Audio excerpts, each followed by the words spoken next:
Hi, welcome everyone. We're on Facebook Live, so our director here that's why he said quiet on the set. Welcome to the people here. Welcome to people watching online. I understand in Israel and other countries, I think in Poland there's some people watching as well. At least I know of that. And some of my colleagues across the country be watching the live stream. So welcome to people across Canada and in some ways around the world. I feel very fortunate to have Dr. Marc Silverman here. I'll call him Dr. Marc. He said I could do that. I love it. So do we. Dr. J, the basketball player. Dr. J, well, Dr. M. I want to say just two things about why and why today. We're in just at the tail end of Holocaust Education Week in Ontario, but we're also right on the cusp of National Child Day, which marks the UN Convention on the Rights of the Child. And not many people in Canada or Ontario know or realize that Janusz Korczak was and is considered across the world the father of the UN Convention and the father of children's rights. In fact, there's a group of people who call themselves, and I had the chance to meet many this year, Korczakians, which I think Dr. M here would say he's one. I'm not sure I'm yet there. I need to learn more. But I certainly, and our office certainly is guided by the principles of the UN Convention on the Rights of the Child, and I'm very interested in the work of Janusz Korczak, which you'll hear more about. The other reason I wanted to hold this event today is because Ontario is in the midst of looking at how to change the way in which it operates its group home care, foster care, treatment center, residential services to children. In fact, our office has been instrumental in pushing for fundamental change. We've supported young people to have a role in guiding a blueprint to create this fundamental change, and now government is thinking about how to make all the nice words in their blueprint for fundamental change in residential care fit in the lives of children living in these homes. I don't think there's a better roadmap to look at how things could be than the work of Janusz Korczak and the way in which he operated orphanages decades ago in Poland, the way in which he elevated the voice of children in Poland through his orphanages, but also through newspapers, radio shows, decades and decades and decades ago, before anybody ever heard the word of youth engagement or child participation. In many ways, he invented it. And so we're lucky to have Dr. Marc Silverman, who for 40 years has been a senior lecturer at the Hebrew University in Jerusalem. He recently written a book, which is how he came to my attention, Pedagogy of Humanist Moral Education, the Educational Thought of Janusz Korczak. Recently, I think within months, February. He's been on a speaking tour, been at Yale this past week, in St. Louis, in Bard in New York City, and Lower New York State. Lower New York State, and being with us here.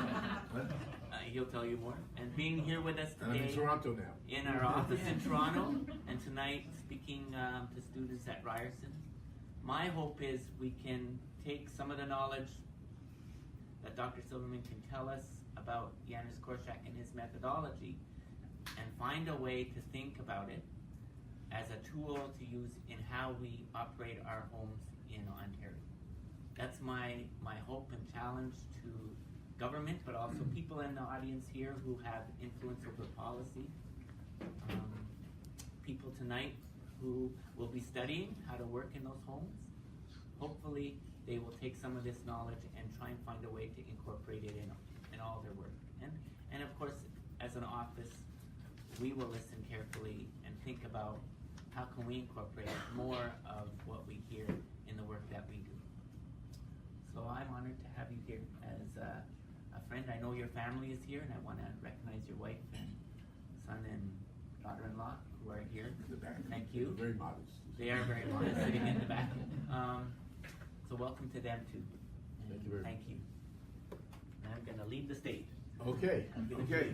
Good morning to you all, and truly it's a pleasure to be with you and to be afforded this opportunity and to share with you major features of Janusz Korczak's practice and theory of education, to show how these features generated processes of ethical growth among both the children and staff of the 2 orphanages he led, to propose that ethical growth these children underwent realized a persuasive integration between an ethic of caring and an ethic of justice.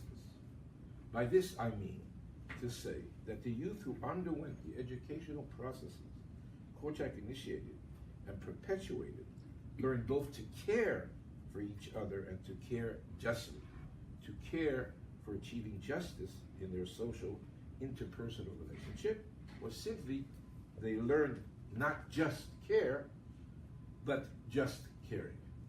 Just caring. Want to preface my actual presentation with 2 remarks, one of gratitude and one regarding the format of our session together. Gratitude. I want to extend my really deep, heartfelt thanks. I really know you. Why did I ad lib? I have it. My deep down things appreciation to Dr. Erwin Elman, Provincial Advocate for Children and Youth, and his office for affording me this possibility to share with you these dimensions of Janusz Korczak's humanist moral education legacy. Format. As I've planned it, our session together will be divided into 2 main parts, and these parts will be based on a social democratic principle of equal time sharing. Part 1, 40 minutes approximately to my talk. Part 2, 40 minutes approximately to a discussion between us based on any comments and questions you may want to raise in response to Part 1.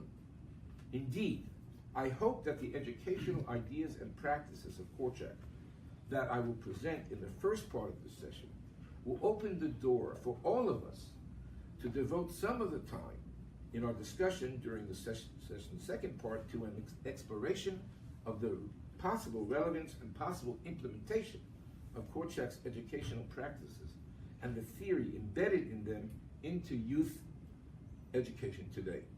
In light of this division, I want to ask you to limit any questions you may have during my talk in part 1 solely to questions of clarification. Please feel free to interrupt the flow of my talk at any time that you feel you have not understood a point you sense is important that I've made. Okay? Since Janusz Korczak's life and work is relatively unknown in North America, indeed I would say in the entire Anglo-Saxon world, I believe it is appropriate to offer some words on several basic features of his biography before entering into the core of my talk. Dr. Henryk Goldschmidt, known to the world by his pen name, Janusz Korczak, was born in Warsaw to a highly acculturated Polish Jewish family in 1878 and was murdered by the Nazis in the Treblinka death camp in 1942. Those familiar with Korczak's life, writings, and educational thought and work consider him as one of the outstanding humanist moral educators as an exceptionally gifted path-breaking social pedagogue of the 20th century. And some, like the American developmental psychologist and moral philosopher Lawrence Kohlberg, would say not only of the 20th century, but in the annals of history.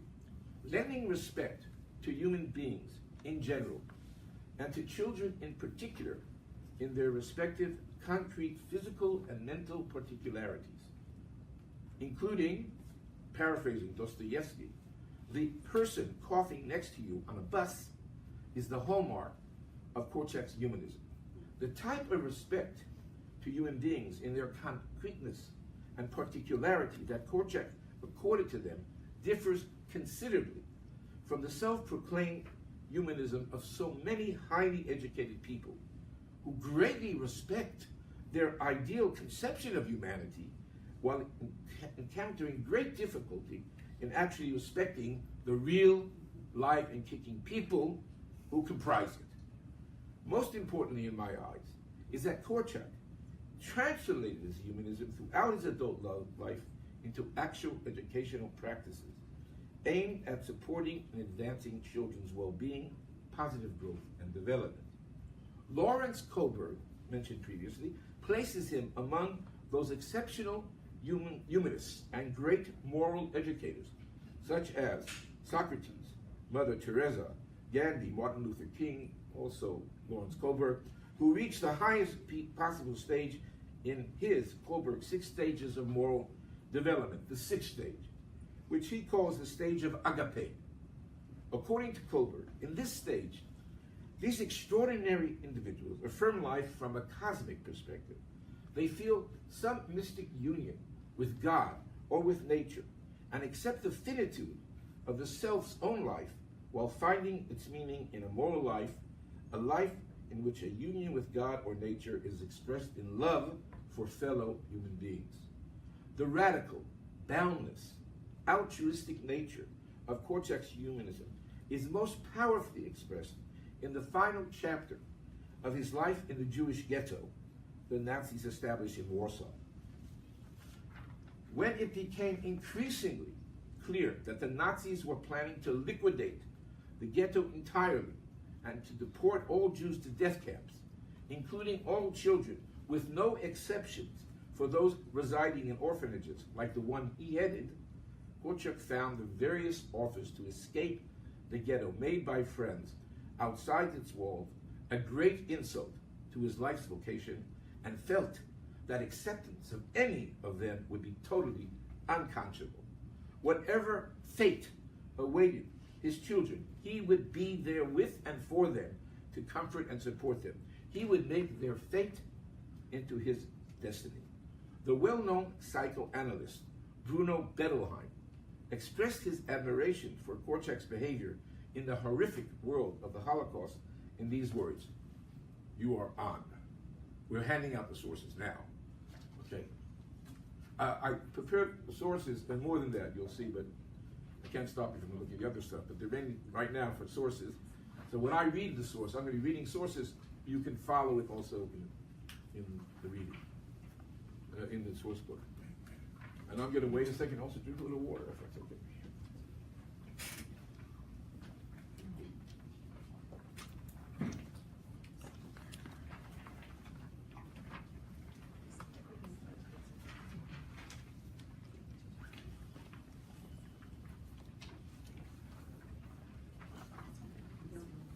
You okay? Am I behaving myself? Am I...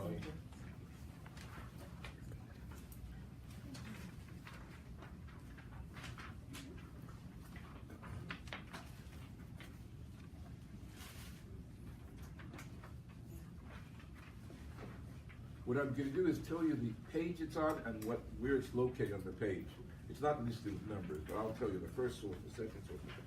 So the source I'm about to read is on page 3, and it's the first source on that page. And I'll go back to what I said as a preface to that. The well-known psychoanalyst Bruno Bettelheim expressed his admiration for Korczak's behavior in the horrific world of the Holocaust in these words, quote, "If giving up one's life so that those one cares for will not feel deserted is a heroism, if sacrificing one's life for one's convictions, even though one could easily have saved it without betraying them, is martyrdom, then Janusz Korczak is one of the genuine martyrs and heroes of our age," end quote. Korczak's originality as an educator. Did everyone see the source on the page? Okay, good. So we're correlated. Okay, because it doesn't matter. Good. Korczak's originality as an educator is embodied in the educational system he developed and implemented, which enabled abused and deprived children from broken families who suffered from considerable social interpersonal pathologies to undergo significant processes of self-reformation over a period of 6 to 8 years by virtue of their residence in the 2 orphanages he headed. In 1933, Korczak conducted a follow-up study of all the children who had spent a number of years in the orphanage for Polish Jewish children in Warsaw, which he founded in 1912. He found that only with a very few exceptions, his graduates were living normative lives, had found decent employment, and had established families of their own. The effectiveness of this system under his supervision and leadership. Oh, that's not good. That was not good. I'm going to have to.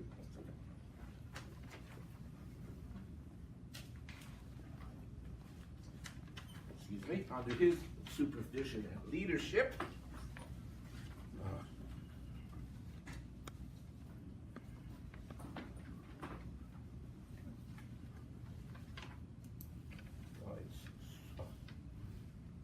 Okay, under his supervision and leadership. Okay, I'm just going to go back. The effectiveness of this system under his supervision and leadership, later dubbed the Korczakian system, earned him European recognition as an exceptionally gifted pedagogue and moral educator of the highest order. In many European educational circles, he was called the 20th century Polish Pestalozzi, after the famous Swiss social pedagogue and educational reformer Johann Heinrich Pestalozzi, whom Korczak himself greatly admired. In some very significant ways, once one accesses his educational theory and practices, it is possible to say that Korczak is the 20th century Polish version of John Dewey. What was the core of the educational principles guiding the Korczakian system, and how was this core translated into some of the system's salient features? The first passage on the page of primary sources that have been distributed to you now is quoted from Korczak's short and seminal essay, Principle and Action, Theory and Practice, and encapsulates his understanding of the overarching aim of education. It's on the 3rd page of second source. To cultivate the goodness that does exist despite people's weaknesses and inborn negative instincts. Such goodness indeed does exist. Are not trust and the belief in people precisely the goodness that we can cultivate and foster as an antidote to the badness we sometimes cannot eliminate, and whose growth we are barely able to curtail through very hard and concentrated effort, end quote. It is possible to derive the following main assumptions from this passage, corroborated by many of Korczak's writings and actual educational practices. 1, there is goodness in human beings. Its cultivation is a genuine possibility. This cultivation constitutes the ultimate aim of education. These 3 premises together disclose Korczak's strong conviction that education worthy of the name is moral education. Phrasing this colloquially in a Yiddish expression that I believe has become an informal North American noun, the aim of education is to foster the growth and development of female and male versions of Menschen, decent, caring, and fair-minded, responsible human beings. However, due to human beings' weaknesses and inborn negative instincts, the realization of this possibility is an arduous task that demands considerable effort and hard work. Encouraging, fortifying, and advancing human beings' will towards goodness form the basic core of this hard work. Though there are several important similarities between Korczak's view on education and Rousseau's, he strongly rejected Rousseau's optimistic thesis on human nature, expressed in these opening words of his pedagogy masterpiece, Emile, stating, quote, not in your book, that everything made by the Creator is good and everything is spoiled by man. Korczak thought this was decidedly an era a pseudo-scientific fraud, writing, page 3, quote 3, publishers sometimes print the golden thoughts of great men. It would be far more useful to put together a collection of frauds published by the classics of truth and knowledge. Rousseau begins Emile with a sentence which all contemporary science of heredity contradicts. As deeply inspired and consoled by the power of creativity, construction, and growth, Korczak experienced in nature and in human life, and as uncompromisingly as he gave genuine respect to children and their rights, and opposed radically adult domination and abuses of them, Korczak was at the same time all too aware of the evil, injustices, sorrow, and pain in human life. In Korczak's view, human evil emerges out of these two main sources: innate genetic negative impulses, some of which cannot be controlled completely or channeled in positive directions, and negative interpersonal encounters. In Korczak's view, negative genetic impulses. In Korczak's view, every child at its birth enters the world with a package of drives. Negative ones, such as hatefulness, jealousy, hostility, aggressiveness, violence, and positive ones, such as love, cooperation, mutuality, generosity. In his best-known pedagogical work, How to Love a Child, he warns educators to refrain from adopting a sentimental view of children as pure and innocent beings. Fourth quote on page 3. A teacher, quote, a teacher, starting out with the sweet illusion that he is entering a little world of pure, affectionate, and open-hearted and souls, whose goodwill and confidence are easy to win, will soon be disappointed. There are just as many evil ones among children as among adults. All adult passions are latent in children. I may be able to create a tradition of truthfulness, tidiness, hard work, honesty, and frankness, but I shall not be able to make any of the children other than what they are. A birch will stay a birch, an oak, and a thistle, a thistle. I may be able to rouse what is dormant in the soul, but I cannot create anything. It will be stupid of me to be annoyed with myself or the context. Negative, abusive, violent, interpersonal, social encounters as the second source. In Korczak's understanding, parents and teachers could either reinforce and strengthen children's negative drives or promote their positive ones and thereby advance their growth and well-being. However, all too often, Korczak encountered many adults, parents and teachers, who were unable to control their own evil impulses and consequently related to their children, their charges, in negative, abusive, aggressive, and violent ways.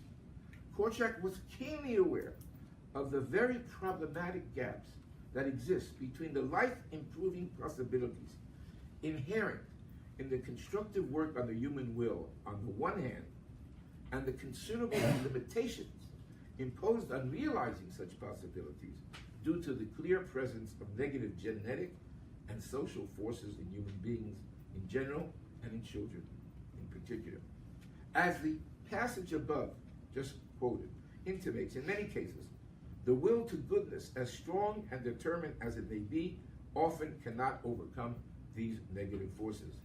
In light of these two growth inhibiting and often growth eliminating sources, the decisive question education is called upon to address is, through what processes can the will to goodness be strengthened and advanced, and the will to badness refined, reduced, and rechanneled into more constructive, life-enhancing directions?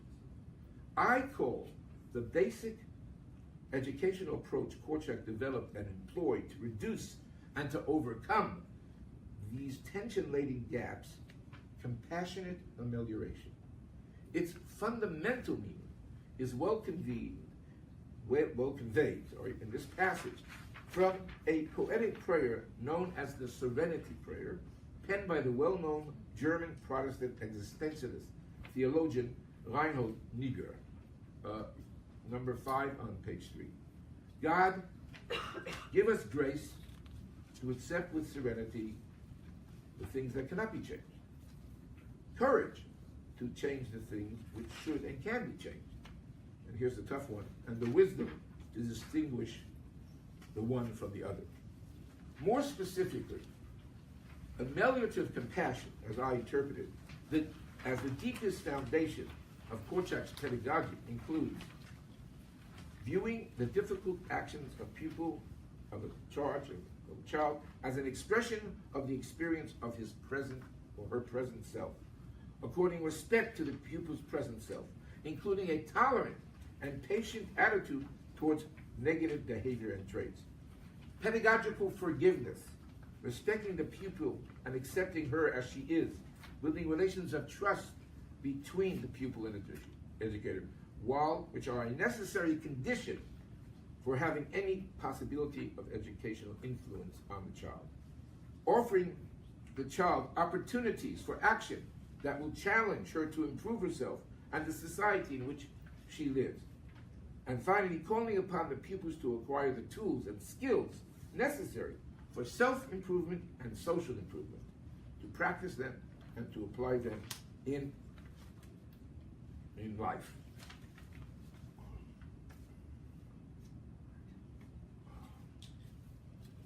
Korczak constructed and implemented an interrelated web of educational practices, methods, and frameworks, later called, as I mentioned already, the Korczakian system, that fostered a social culture of compassion, amelioration among all the members of the orphanage community, the children, educational, and administrative staff.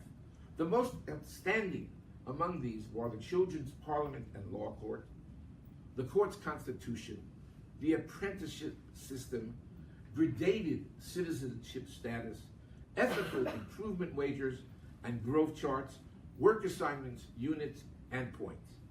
Each of them independently and through their interrelationship encouraged educational processes that assisted members of the orphanage community to relate to each other through the prism of an ethical ethos that integrates between a relational, caring ethic and between a rational, cognitive, justice-seeking one. An uncompromising respect for children as persons is the thread that ties together these two distinct types of ethical concern. To my interpretive sense and sensibilities, the passage from the source collection in your hands, the Lost and Found Cabinet, conveys very powerfully at once Korczak's outstanding educational imagination to imagine or imagineer the worlds of children and identify with them, and the very deep down things of respect he lent them as persons. Please look at page 4, the first source.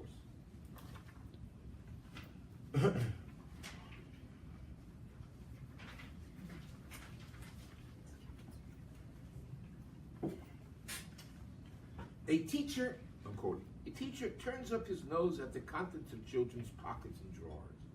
A little of everything. Pictures, postcards, bits of string, tags, pebbles, pieces of cloth, beads, boxes, various bottles, pieces of colored glass, postage stamps, feather, pine cones, I'll skip a little bit, bits and pieces of something that will be. A story, often highly involved, is attached to each item.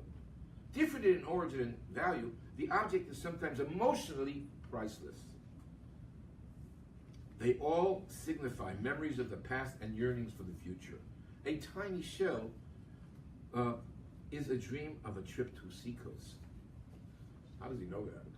Okay. A small screw and a few pieces of thin wire are an airplane and proud dreams of flying one.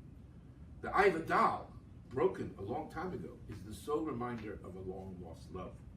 You will find the mother's photograph and 2 pennies received from a grandfather now dead and wrapped in a pink tissue, and more. I wanted to shorten it. He really goes into further detail. It happens that a brutal teacher, unable to understand and consequently disdainful, angry, over torn pockets and stuck drawers, annoyed by the arguments and bother when something gets lost or found lying upon, about without order or discipline, in a fit of bad temper, he collects all these treasures and consigns them with the rubbish to the stove.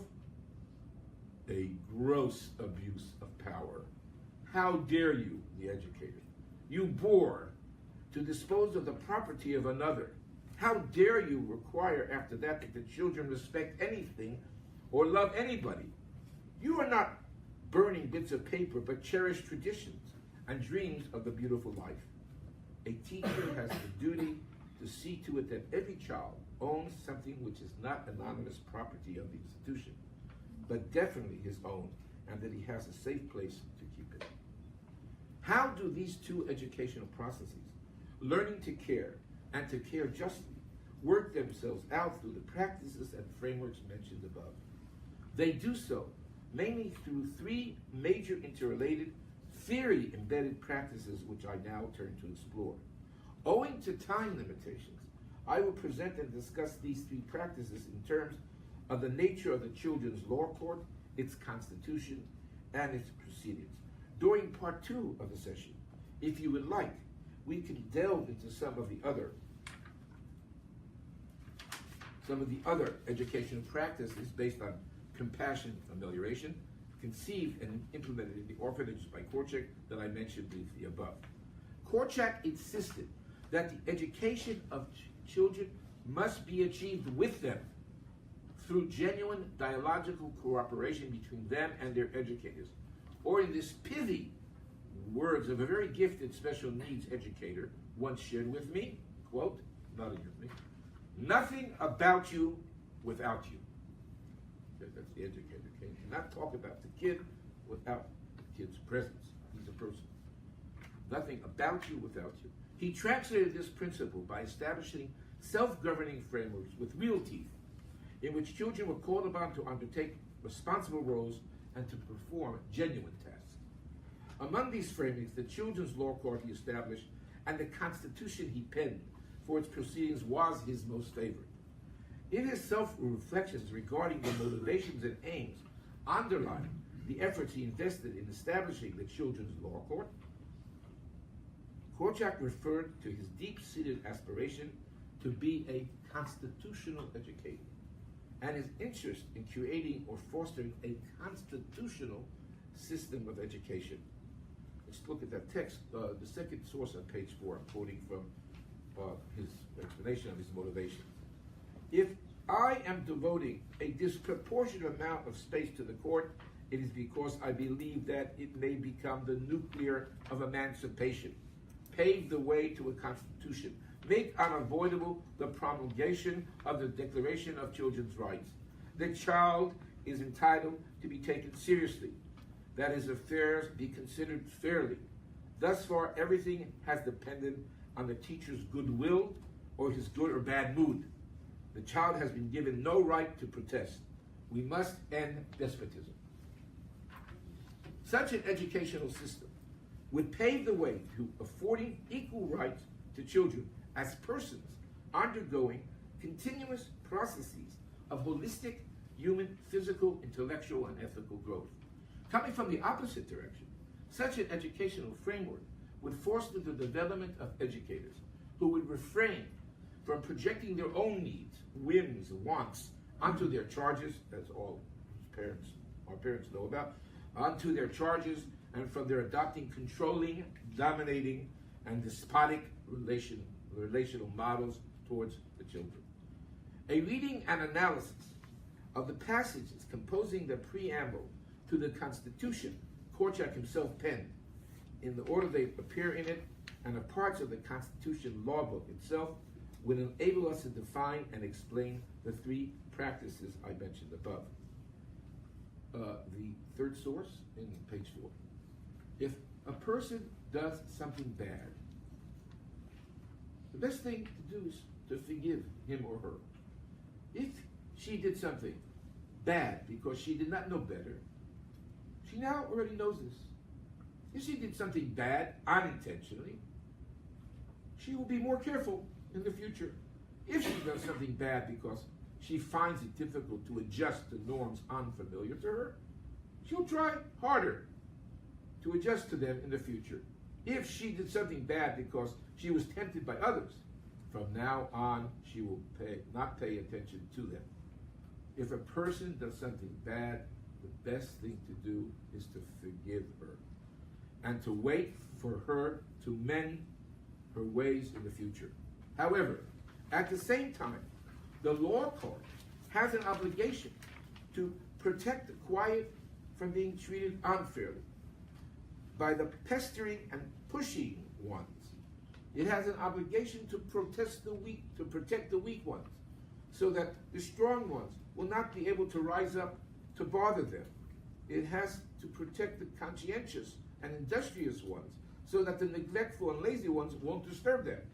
The law court has to make sure that order will be maintained, because disorder mainly hurts the good, quiet persons with a conscience. The law court is not justice, but is called upon to aspire towards realizing it. The law court is not truth, but is devoted to seeking it. End of story.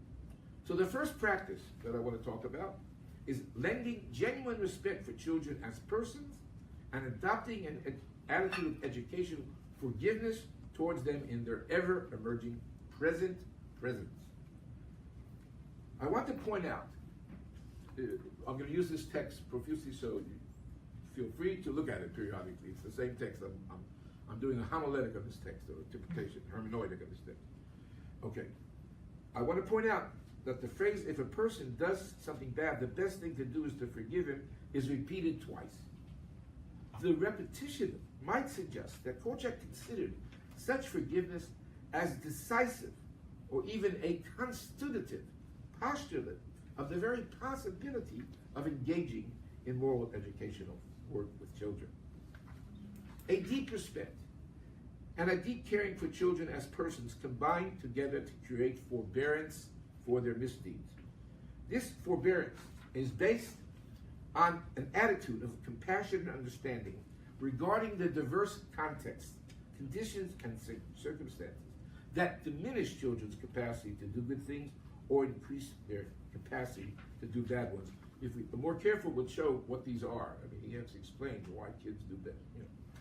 In Korczak's eyes, good educators, and I will add here, educators towards goodness, despite their close familiarity with their children's faults and failings, continues to believe in them and to encourage them to try to achieve further self-improvement. Furthermore, this forbearance is not conceived as a special favor or unwarranted gift, but as an imperative commanding ethical respect for the pupil's given and present presence, whatever it is. Blaming children for the way they genuinely are in the present not only demonstrates a lack of respect towards their personhood, it also strongly militates against, indeed often eliminates, any possibility of their reconsidering specific problematic aspects of their behavior. In short, angry accusation and blaming lock the gates of self-improvement and of mending one's wrong ways, through which the child could enter, while educational forgiveness unlocks and opens these gates widely. To sum up, the first practice entails lending genuine respect for children as persons and adopting an attitude of educational forgiveness towards them in their ever-emerging presence. The structure, substance of the Constitution, the law book, that Korczak, the way he proposed it should be used, that Korczak proposed, the way he proposed it should be used in the proceedings of the Children's Court he established, and this court's proceedings themselves clearly concretize the translation of this pedagogic ethos into practice. All the orphanage children and educators were allowed to lodge a complaint in the court against a pupil or educator who had them. Any complaint they had. The complaints were submitted in writing, discussed behind closed doors, and the verdict was published on the bulletin board. Every week, the pupils of the orphanage chose 5 pupils from those who had not stood trial for a full week to serve as judges. One of the educators served as secretary and advisor, but without a vote. The code according to which the judges adjudicated the complaints was written by Korczak and contained 109 bylaws or clauses. Now taking a glimpse of this code law book, it's on your page 5 of your sources 2, and it goes on onward to the next pages. I'm going to give you chances to look at it briefly before I start talking, but I'm not going to read that all. It's long, but just get a glimpse, okay? Take a glimpse in 2 minutes. 2 minutes, a minute. Look at it, and then I'll continue. Meanwhile, I'll drink some water.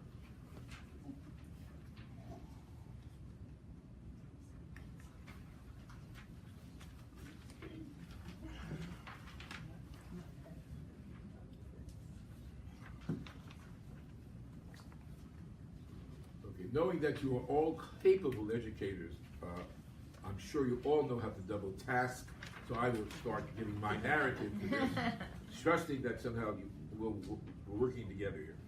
The first, now I'm describing what you viewed.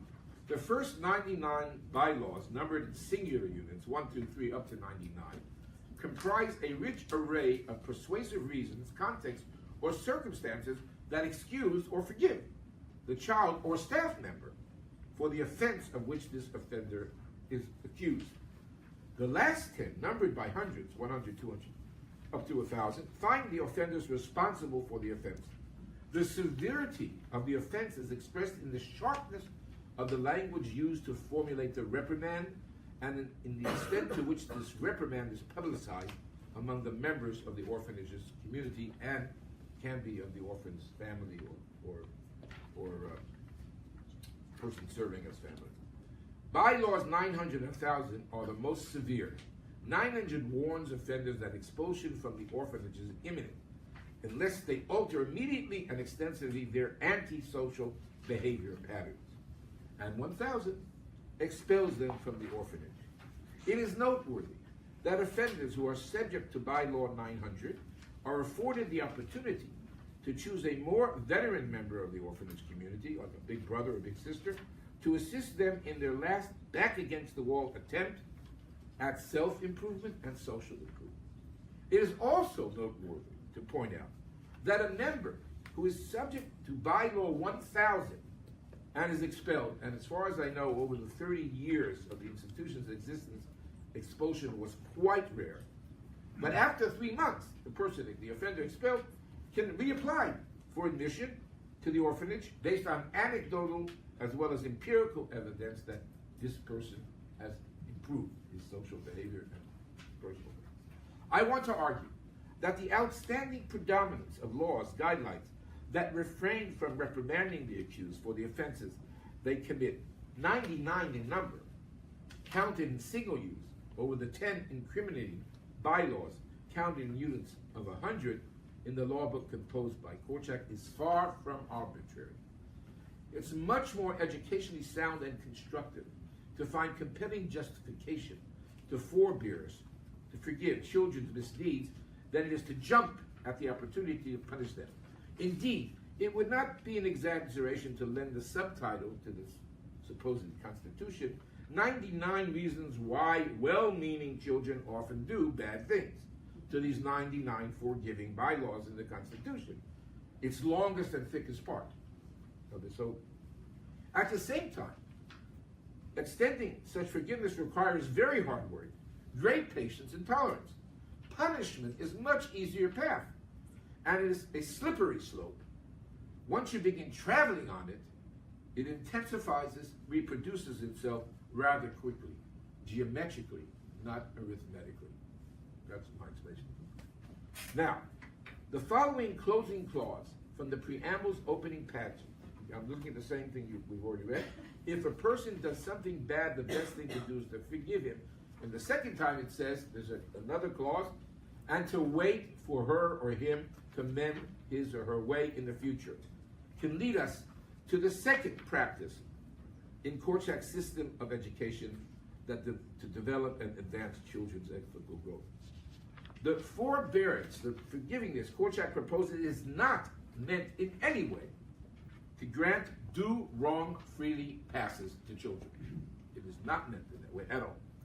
Instead, the understanding acceptance of the bad deed is immediately followed by and predicated upon the hopeful option or notion that in the future, when an opportunity for children to repeat this specific bad action or bad deed presents itself again, they will mend their way and refrain from committing them again. The Korczak system abounds, but really abounds, with offerings of second, third, fourth, and more improving behavior opportunities. Perhaps in our discussion time, I can share the details of some of these opportunities, such as ethical improvement wagers, children entering into a wager with Korczak regarding a negative behavior they wanted to overcome, or upgrading citizen status, children whose status was that of a resident in the orphanage who wanted to become a full member in it by virtue of becoming more socially cooperative, or an increasing level of work assignments, that children could increase the scope of their work tasks, and more. I could go on, but the ethos, I want to just go to the ethos underlying these and many other self and social improvement fields, practice fields, you might say, okay, or opportunities. I identify at least 20 of them in his overall, at least 20, probably more, is clearly articulated in this passage, not in your book. So we're just going to have to listen to me read it, okay, without seeing it. Korczak wrote this passage to a child in the orphanage who wished to raise the level of his citizenship, who was a boy. So Korczak wrote as follows, quote, "If you have enough goodwill, intelligence, and appropriate qualities, okay, you will have full rights in our community. But you have to earn it. Without work, there is no fruit. There is no sunlit sports field. Fairy tale, cupcakes with milk. There are no days without a yoke. If you do not prove that you really sincerely wish to enjoy these conditions, the reward is according to the effort." Give and take.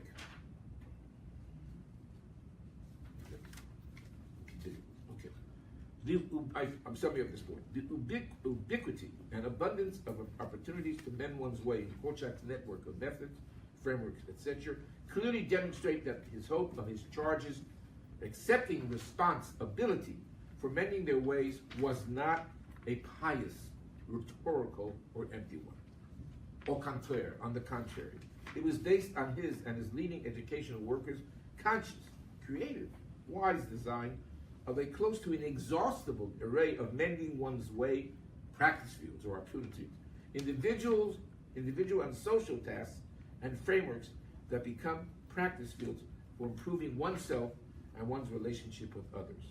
The final and last practice, which is going to bring me close to finishing this, taking note of and interpreting the last passage of this preamble will lead us to the third and final practice in Korczak's arsenal for the practice of moral education.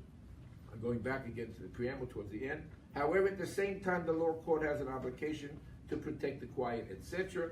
And it ends, I'm not going to read the whole passage again.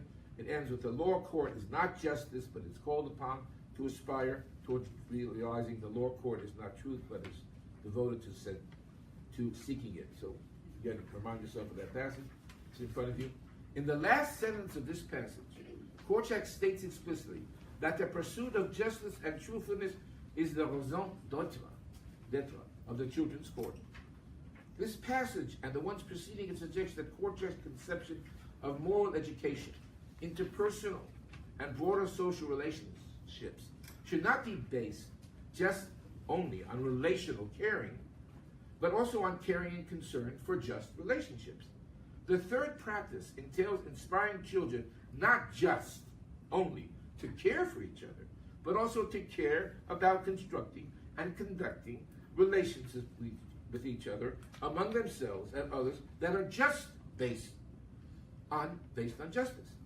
Consequently, educational forgiveness is not only predicated on the hope of future mending of ways discussed in the previous practice, it is also circumscribed and limited by considerations of justice.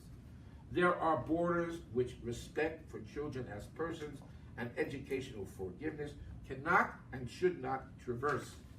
These two interrelated commitments cannot encourage, fortify, or tolerate the development of an unjust social climate in which the strong, aggressive, mischievous, and irresponsible children become stronger and stronger, while the weak, quiet, cooperative, industrious, and responsible ones become weaker and weaker. Justice provides the ground on which the diverse self-improvement practice fields are built, and a relational paradigm of justice underlies and shapes the very substance of the children's law court, constitution, and proceedings. Constructing the mending one's way practice fields on these grounds and this paradigm help children to learn and internalize rational, ethical principles of give and take, effort and outcome, input and output. The many social frameworks in which the children engage, and the interest in and commitment to justice, fair-mindedness, rationality, and truthfulness embodied in the former, encourage them to seek self-knowledge and to develop and exercise moral reasoning based on rational thinking, critical reflection, and judgment, on one hand. But on the other hand, also beneficence, caring, and compassion for themselves and others on the other hand. I want to conclude my exposition by submitting that Korczak's approach to and practices of the moral education of children can be identified and located in the in-between between a care-lending and a justice-seeking ethical one. From one direction, relational caring, the hallmark of an educator worthy of the name, molds and modulates the practice and pursuit of justice. And from the opposite direction, the practice and pursuit of justice shapes and forms the nature and extent of relational caring. There are two subject matters, subjects that matter deeply and profoundly to Korczak in the context of his educational project and system: lending respect to children as persons and the pursuit and establishment of justice in their interpersonal and social relationships. Both need to be satisfied to the greatest extent possible. And of course, in the real world, this is never really completely possible. But precisely here, in this ever unattainable and never to be completed task, lies the true vocation of good educators and educators to goodness, who try to educate their children towards goodness. Constructing a holistic educational environment and climate anchored in an integration between a relational ethic and between a critical reflective one that focuses on developing relations based on ever-increasing degrees of caring and justice are at the very core and heart of Korczak's educational project and system. Completed, what I have to say, and yet ever to be completed. Concluded, sorry, and ever yet to be completed. Thank you.